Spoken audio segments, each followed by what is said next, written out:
पुदीनावा घरे ना चलबे का।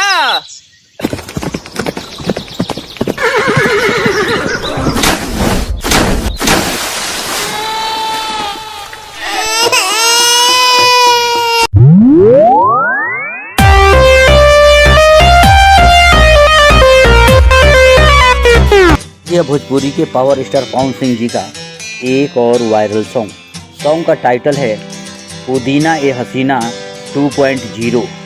इस सॉन्ग में पवन सिंह के अलावा शिल्पी राज जी का मधुर आवाज़ है। गाने का राइटर पीयूष राज और रोशन सिंह विश्वास जी हैं। म्यूजिक से सजाया है प्रियांशु सिंह जी।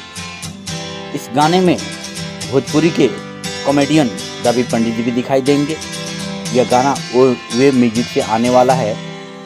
इसका डेट अभी फिक्स नहीं किया गया है, यह कमिंग सून में डाला हुआ है। 2-4 दिनों में गाने फुल वीडियो सहित वे म्यूजिक से ही रिलीज किया जाएगा। अभी इसका टीजर भी आना बाकी है। तो आप लोग रहे तैयार, पुदीना हसीना 2.0 को ढेर सारा दुला प्यार दीजिएगा। साथ ही अगर आप हमारे चैनल पर नए हैं, चैनल को सब्सक्राइब कीजिए, शेयर कीजिए, ढेर सारा दुला प्यार हमें भी दीजिए। मिलते हैं अगले वीडियो में, तब तक के लिए बाय, लव यू, जय हिंद।